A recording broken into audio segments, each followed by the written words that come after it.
one of the things that I want to do with this session is not only talk about the all the good things and high expectations that you have raised, but also talk a little bit about the unpleasant experiences that I've had. And while doing so, I'll try to be as comfortable as I can. I think this is in the spirit of being in a failure conference, right? Which is one of its kind conferences where it is uh, okay to talk about failures. So let me start. So I am quite grateful to have been where I am today, and also quite in a decent, mind space right now. I must say, that was not always the case. I'll narrate maybe a part of my life and part of my life, and let's just say education, right? And as a kid, when I was in school, I would say I was quite average as a student. And like everyone, I had my own likes and dislikes for the subjects. I didn't like geography. I didn't like language, and occasionally used to, either score low marks or flunk in these subjects. And one of the habits that I picked up in school, and that took a long time for me to get over, was this habit of mugging up things, and in interest of really achieving marks and progress, right? And that kind of took a long time for me to get over it. But luckily I had a decent run in my 10th grade, and only to get to my next phase of my life, which was 11th and 12th, which is in Indian education system often called as formative years. And I kind of ended up in a lot of self-doubt there.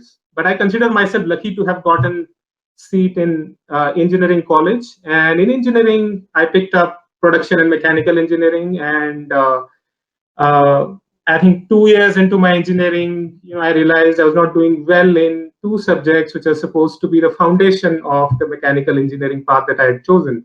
For those of you who know it, they were I think strength of materials and theory of machines. Very quite notoriously called as SOM and TOM, and everyone used to dread them. But somehow I managed to scrape through that part of my life. And when I was kind of going for my management education, I had pinpointed one institute there where I wanted to go. And I applied for it first time, I failed. Second time, I didn't get call, and this happened for 5 times. So I was rejected 5 times, and only to get lucky for the sixth time. So why am I telling you all this? Like, if you go back to my LinkedIn profile and see this phase of my life where I narrated almost everything going bad. But if you look at this part of my resume, it just looks like as if nothing went bad. Like, it almost looks like a dream. It almost looks like, time is linear. It almost looks like life is also linear.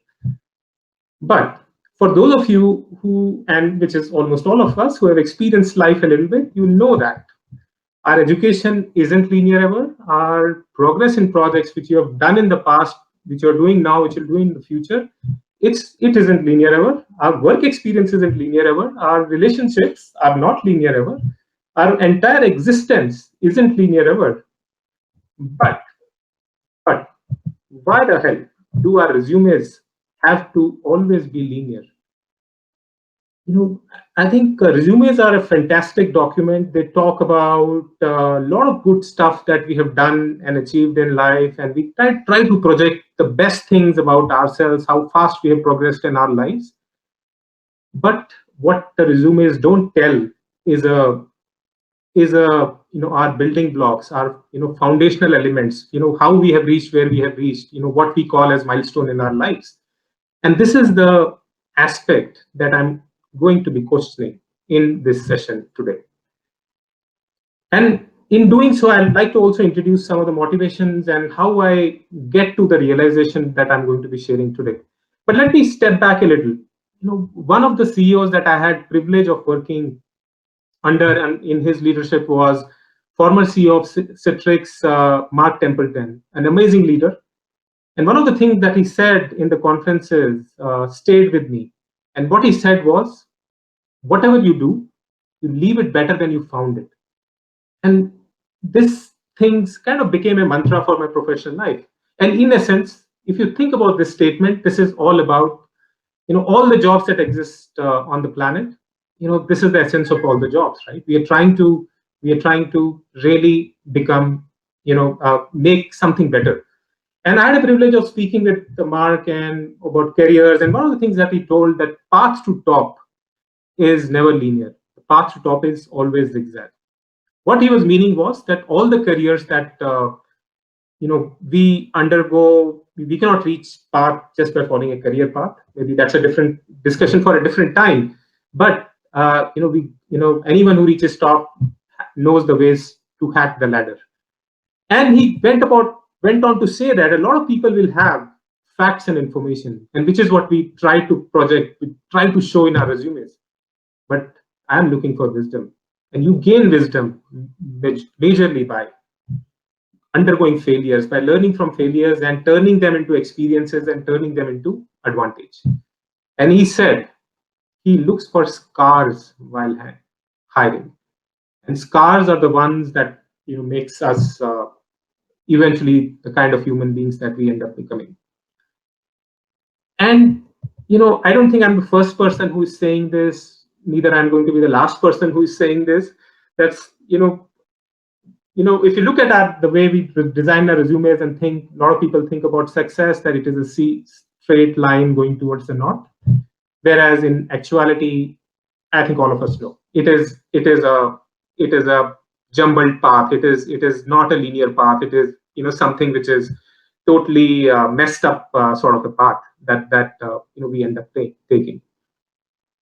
And I think if I have to draw, like I told you a lot of things in the last 3-4 minutes, and if I have to redraw my education experience as in the resume, and if LinkedIn provides me a way to project it in the way that I want to, it would more resemble the second line, the pink line that you see there. Like every ups and downs, every milestone that we achieve, foundation of that has a lot of ups and downs, and that is natural, right? I think that's how life is, and we don't question that ever, right? And my intention in this session is to question the very essence of the way we write resume, ignoring failures. My intention is also to share a bit of my experience in experimenting with this approach that I'm going to be sharing about failure resumes. But before I do that, I do want to talk about the foundation, how this all started beyond what I have shared. Books have had a disproportionate impact on me and my life, so I have to talk about them whenever they have had that kind of impact. Employees First and Customers Second. This was a book that I read almost a decade back. I think if you look at my blog, probably I have talked about it in the year 2011. This book, I got fascinated by the title. I didn't read the reviews, I just bought it. And this book is about a transformation about a company called as HCL, which is one of the finest IT services company in India, and of course the world as well. And it's a story about Vineet Nair, who was the CEO of the company, who joined HCL. And when it was doing great, right, it was meeting all the numbers and beating all the expectations and all that stuff. But in I think, couple of days of him joining HCL, he figured out something. He discovered something. He figured out some hidden signs of danger. What he figured out was, though we were growing, the company was growing very well, but they were not going fast enough. He figured out, like after probing, asking questions, that industry was growing much faster than HCL was. But more important than that, he saw, people were quite content with the kind of growth that the company was undergoing. And contrary to the way any CEO would have started, of a successful company, he said his first job was to create unhappiness. He said his first job was to create discontentment about the status quo. And as a result, in his first month, he went about going through all the possible offices, talking to as many leaders and employees as possible, and told in straight words he saw what was happening in his view and what is going to happen if we don't pull up our socks now. In essence, he was creating a sense of urgency in the organization. And this whole exercise that he did in the first month, in the book, he calls as mirror, mirror exercise. And the mirror, mirror exercise, where you stand in front of a mirror, like in this case, a company. You stand in front of a mirror and you look at not only all the beauty that you see, but also look at all the scars, all the or all the imperfections that are there in the mirror. And this whole concept of mirror appealed a lot to me. I think I picked it up from this book and tried to apply it in the personal context, and that kind of became a foundation for me to be looking at failures in a different way, than really looking at them as something bad has happened in one's career. Just hold on to this foundation. I'd like to also introduce this term that I'd used in my title, the failure resume. As you can figure out, like, it is a failure resume. It talks about not only the good things which happens, which we are always used to talking about, but it also talks about the failures that we have accomplished or that we have experienced in life. In, I think, 2016 or 4 or 5 years back, there was this resume of a professor from Princeton University that got viral, and professor was Johannes Haushofer. And in his resume, he talked about, he was an academic and then ace academic, but he took a plunge and he started talking about degrees, programs that I didn't get into, academic position and fellowship I didn't get, awards and scholarship that I didn't get, and paper rejections and research funding that I never got. And his these are all sections which any academic will shudder to share with public, but he did that. And his intention in sharing all this was that our successes are often visible, but our failures are invisible. This is especially true now when we are looking at in this social media generation, where go to Facebook, you rarely find anything negative happening in anyone's life, and that's how we have been wired, and that's how the social media has wired us to kind of share only good things about us. But what about these stepping stones that let us become what we eventually become, what we have eventually become? But Professor Johannes also did one thing, that he credited the person from which he got the idea, and that person's name was Melanie Stephen. So Melanie Stephen actually floated an idea of CV of failures, where she talked about, she was a lecturer in the University of Edinburgh, and she took a longer view of how this CV of failures can help. She said, keeping a visible track record of your rejected applications can help others to deal with setbacks. And it is more important now. I think all of us know about, for those of us who follow tennis, know about Naomi Osaka. She just stepped out of French Open just because of mental health issues. And if talking about failure is norm, we'll have less of those those cases, less cases of those anxiety that we see all around us. But this whole philosophy of CV of failures is not limited to the world of academics. Michael Jordan, and almost an all-time great in the world of basketball, he said, I missed 9,000 shots in my career. I have lost 300 games. Most people don't play 300 games. 26 times I've been trusted to take a game-winning shot, but I've missed. Rahul Dravid, I think for those of, for folks in India, I mean, I call him the greatest Indian test batsman of all time, but whenever I call, so I get into these passionate debates. No, I think there are 2-3 more players, but let's just call him, top 3 test batsmen in the history of India. He said, I batted 604 times for India.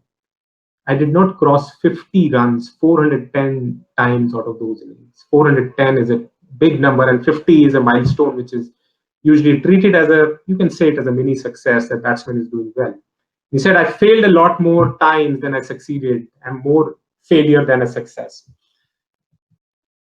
In Indian context, there was an entrepreneur, Ankur Warikoo, who talks a lot openly about his failures. He said, and he's like, you can see his videos, and also, so like school he didn't get into, and corporate roles he didn't get. I'm sure all of us have had, failures in these categories. An investor that said no to him.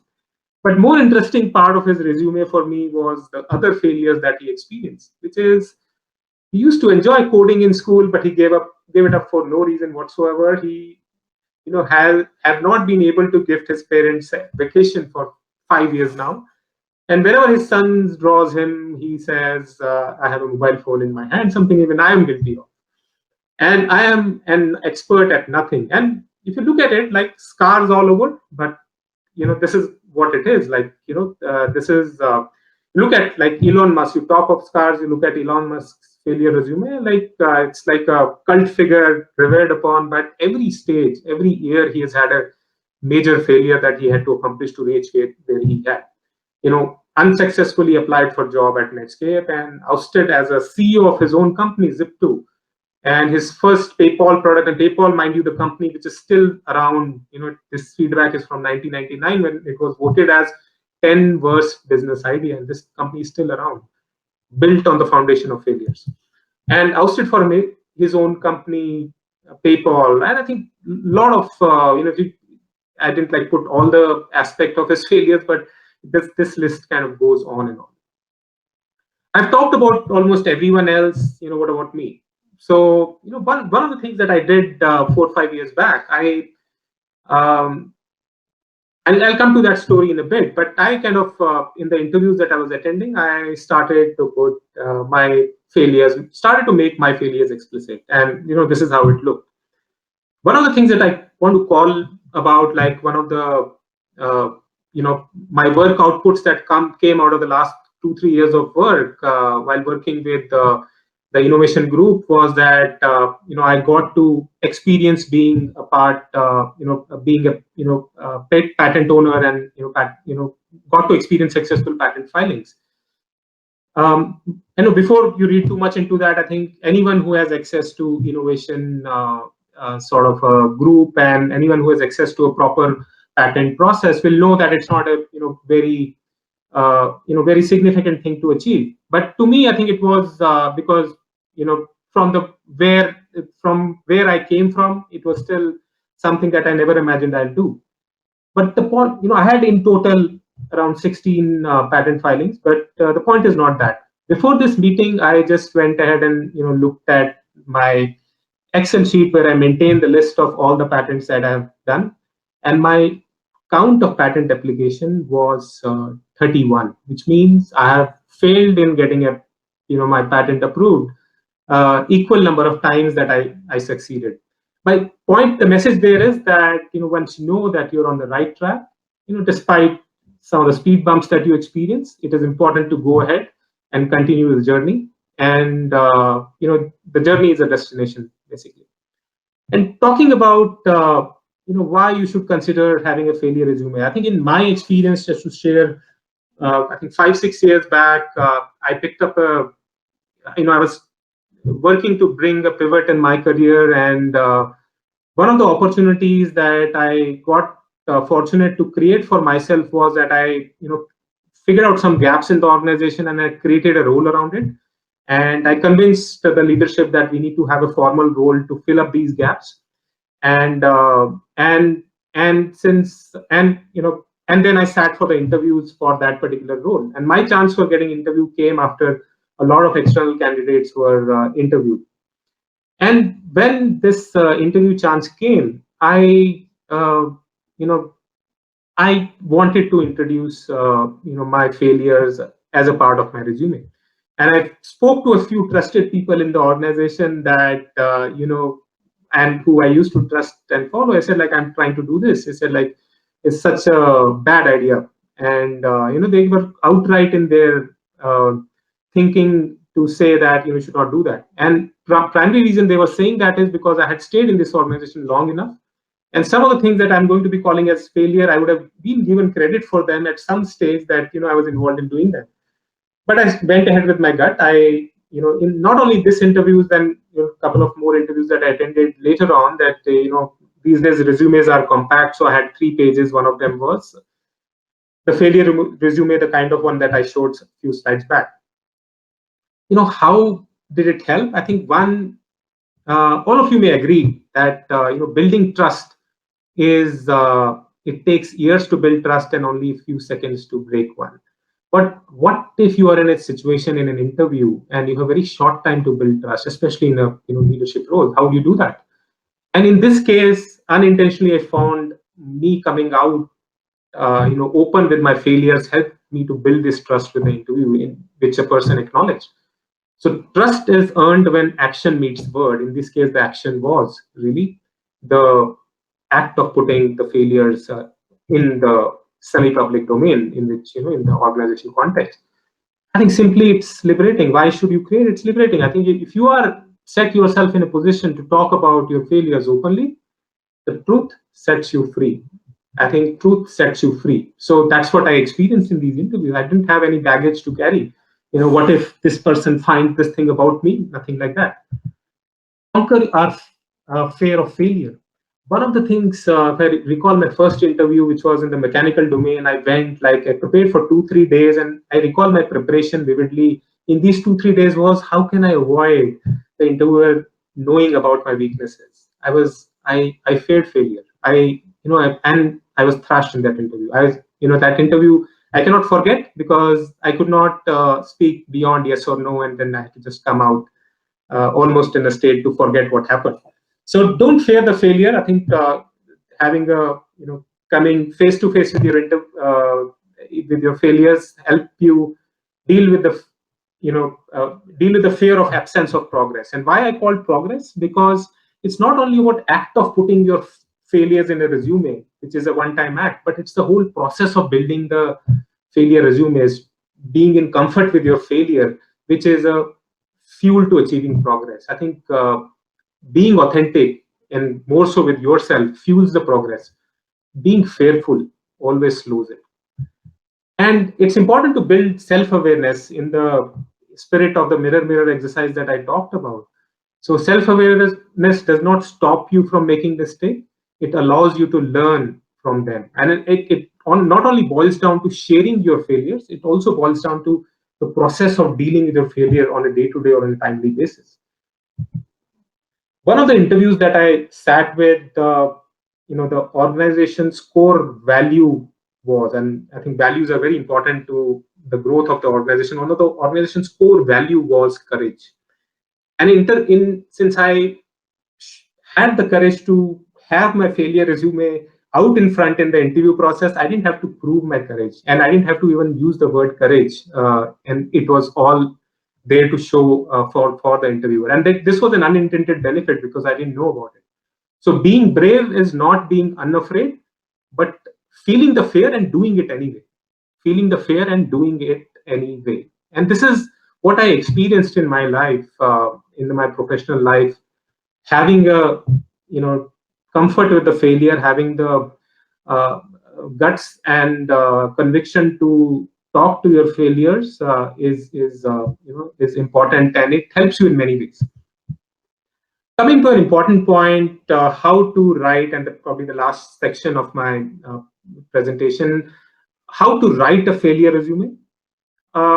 Only one point I have, maintain a failure journal, right? I think, journaling has had various, far-reaching impact on people to record the events of your life and stop. And in this case, the idea is to maintain list of the failure you experienced in a period of time. If you are not comfortable doing that daily, I'm sure you look at the mirror daily, but you can do it like weekly, right? What are the failures I came across? But one of the things that I want to quote on how you do that, right? I think one of the researchers, and I'll try and read through it if you allow me to. I think one of the researches which are done by the researchers from Norway, they said physical act of forming handwritten letter is aided with activation of more complex neural connections, which aids learning.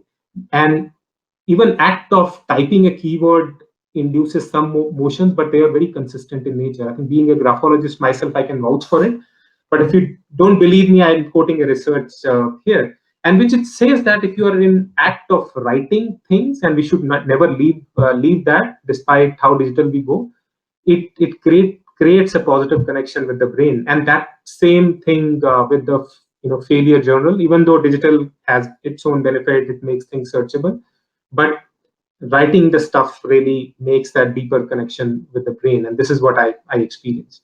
And as I come to the end of my session, and to be able to kind of set for asking any questions, I'd like to say that in an authentic culture, why should failures be invisible? Why should we not talk about it? And that's why I kind of love the idea, and kudos to the organizer of the event to set this event where we are like so comfortable talking about where we messed up. I attended a few sessions, and it is just so liberating, so free to see, everyone being comfortable in their skin talking about failures. We need to normalize failure. It should be, as easy as brushing your teeth or having a shower. I think, yeah, we failed today, okay, and then tomorrow will be a new day for us to uh, go forward. And I think one of the last thing I want to share is this uh, tweet from Steven Sinofsky, who is a Microsoft veteran. He had a chance to be a technical assistant to Bill Gates during the early days of Microsoft.